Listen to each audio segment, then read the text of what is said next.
Assalamualaikum warahmatullahi wabarakatuh. Alhamdulillahilladzi ja'ala hadha asy-syahr syahran mubaraka wa ja'ala at-taqwa ghayatahul quswa. Wassalatu wassalamu ala sayyidina maulana Muhammadinil mujtaba wa ala alihi wa ashabihi ahli sidqi wal wafa, amma ba'd. Jamaah sidang tarawih yang dimuliakan Allah,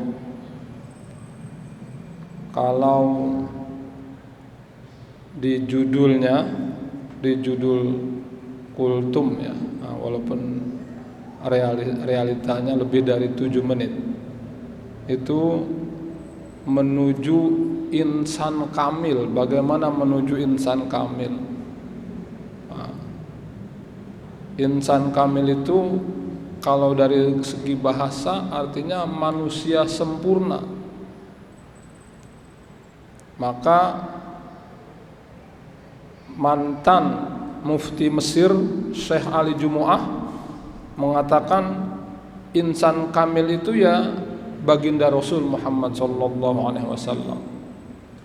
Begitu juga Asy-Syaikh As-Sayyid Muhammad bin As-Sayyid Alawi bin As-Sayyid Abbas Al-Maliki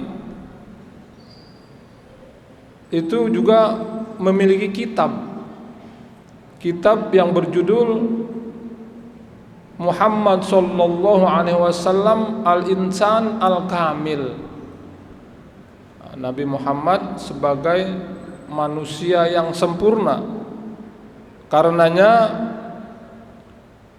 saya mengubah sedikit ya, bagaimana bukan menuju menjadi insan kamil.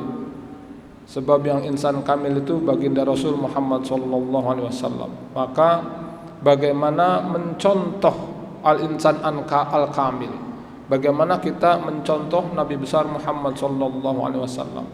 Mencontoh dalam hal apa? Dalam semua hal. Kita jadikan baginda Rasul sebagai contoh, sebagai model hidup. Bagaimana kita bersikap, bagaimana kita bertutur kata, bagaimana kita berperilaku baik kepada Allah maupun kepada makhluknya. Jadi kalau manusia secara umum, baik manusia yang beragama maupun yang tidak beragama, itu adalah mencari keselamatan. Kalau yang beragama, apapun agamanya, adalah mencari keselamatan dunia dan akhirat. Kalau yang tidak beragama, paling tidak dia mencari keselamatan dunia. Ada seorang penyair, Abu Ishaq Ismail bin Al-Qasim, yang dijuluki dengan Abul Atahiyah.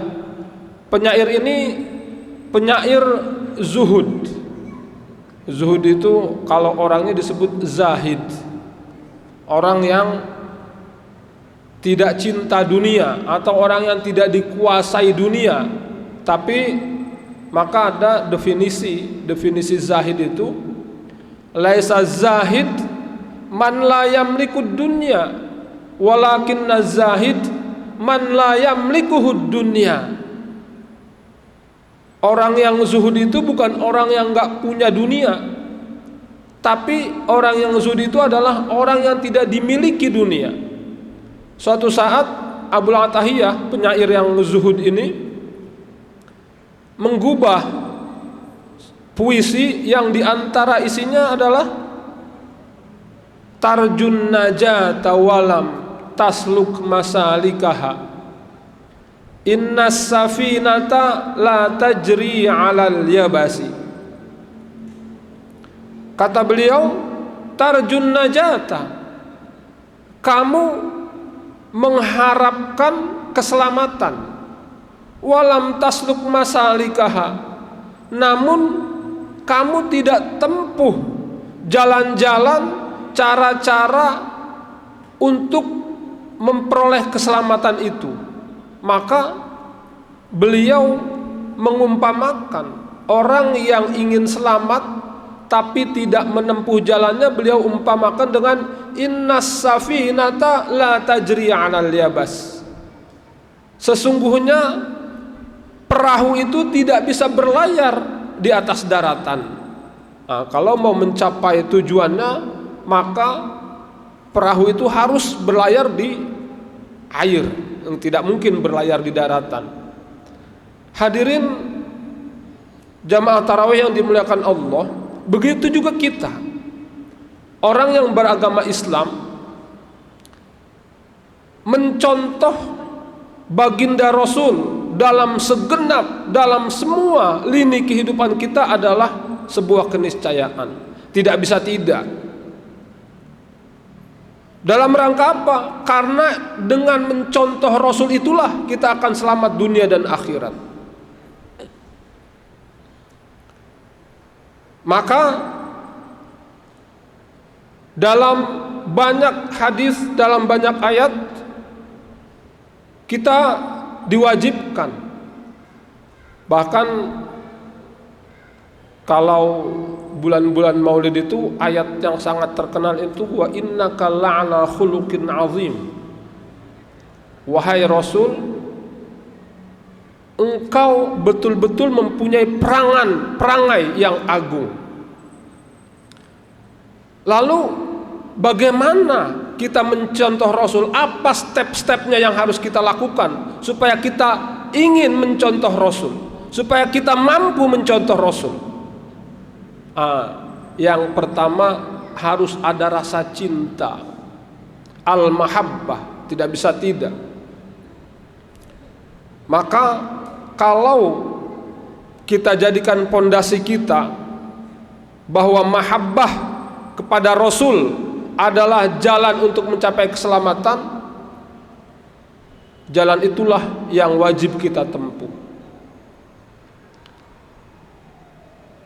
Maka dalam surat At-Taubah Allah berfirman, a'udzubillahi minasyaitonir rajim, qul law kana aba'ukum wa abna'ukum. Katakan wahai Muhammad, kalau aba'ukum, orang tua kalian, kita tahu bagaimana seorang anak harus hormat, harus betul-betul cinta kepada orang tuanya. Disebutkan dalam ayat ini, qul in kana aba'ukum wa abna'ukum. Kita orang tua yang mempunyai anak, tentu orang tua yang normal cinta kepada anaknya luar biasa, bahkan berani mengorbankan dirinya untuk anaknya karena cintanya. Wa ikhwanukum, saudara-saudara kalian. Wa azwajukum, pasangan-pasangan kalian. Wa ashiratukum, dan kelompok yang kalian cintai. Organisasi apa kalian? Dengan siapa? Dengan organisasi apa? Dengan kelompok apa kalian berada yang kalian cintai? Wa amwalun iqtaraftumuha, dan harta-harta yang kalian sudah cari dengan jerih payah yang luar biasa. Wa tijaratun takhshawna kasadaha, perdagangan yang kalian takut kalau dia binasa. Wa masakin tardawnaha, dan rumah-rumah yang kalian sudah bangun, tempat kalian berteduh. Ahabba ilaikum minallah wa rasulih, kalau semua itu orang-orang terdekat dengan kalian lebih kalian cintai daripada Allah wa rasulih dan rasulnya, wa jihadin fi sabilih, dan jihad di jalannya, fatarabbasu hatta ya'ti Allah bi amrih. Kalau semua itu lebih kalian cintai daripada Allah dan Rasulnya dan jihad di jalannya, maka tunggulah kalian sampai Allah akan menghukum kalian, baik cepat maupun lambat. Hadirin yang dimuliakan Allah, di antara hadis Rasulullah sallallahu alaihi wasallam bersabda, "Walladzi nafsi biyadihi la yu'minu ahadukum hatta akuna ahabba ilahi min waladihi wa walidihi wan nasi ajma'in." Demi Allah, kata Rasul, tidak beriman di antara kalian orang yang lebih mencintai orang tuanya, anaknya, atau semua manusia daripada aku. Sehingga cinta kepada Rasul adalah jalan untuk mencapai keselamatan. Dan yang pertama adalah langkahnya mahabbah, cinta kepada Allah. Bagaimana cinta kepada Rasul? Bagaimana cinta kepada Rasul? Maka kalau kita kenal, tidak kenal maka tidak cinta. Oleh karena itu kita punya kewajiban untuk terus mengetahui siapa baginda Rasul Muhammad SAW, sisi-sisi kehidupannya, sisi-sisi keluarganya untuk kita contoh. Dan buku-buku yang terkait dengan baginda Rasul, seluruh kehidupannya itu tidak hanya dikarang dalam bahasa Arab, dalam berbagai macam bahasa sudah ada. Kenapa? Karena agungnya seorang baginda Rasul Muhammad SAW sebagai al-insan al-kamil, manusia yang sempurna. Maka sanggupkah kita mencontoh Rasul SAW? Tentu tidak mungkin kita sanggup untuk mencontoh semuanya. Kalau kita mampu mencontoh baginda Rasul SAW semua sisi kehidupannya, maka banyak jadinya insan kamil, tidak hanya nabi. Dan tidak mungkin. Lalu kalau tidak mungkin, untuk apa kita mencontoh? Ittaqullah mastata'tum. Kalian harus bertakwa kepada Allah semaksimal yang kalian mampu. Kenapa? Karena tidak mungkin kita bisa mencontoh Rasul, menauladani Rasul dalam semua kehidupannya. Itu adalah mahabbah. Langkah pertama adalah mahabbah, cinta, tanamkan cinta. Banyak solawat sama Nabi, solawat Nabi Muhammad. Ketahui, baca bukunya atau mendengarkan ceramah-ceramah yang mengajak kepada cinta kepada Rasul.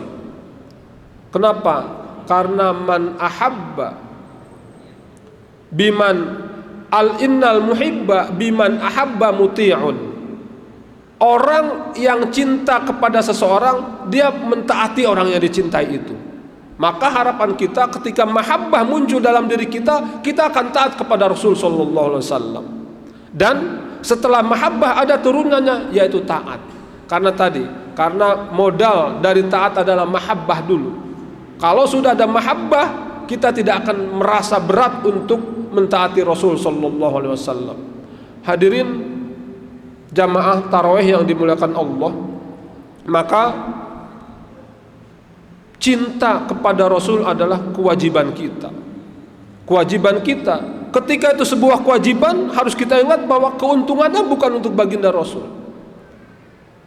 Keuntungannya kembali kepada diri kita sendiri. Apa keuntungan kita? Selamat dunia dan akhirat. Hadirin dimuliakan Allah, maka kita tanamkan dalam diri kita, anak-anak kita, karena semakin kesini kan dalam hadis itu khairul qurun qarni tsummal ladzina yalunahum. Jadi sebaik-baik masa adalah masaku, baru kemudian dan kemudian. Maka semakin kesini kita mungkin kualitas keimanan kita masih semakin berkurang, namun tentu ittaqullah mastata'tum adalah kita jadikan pegangan.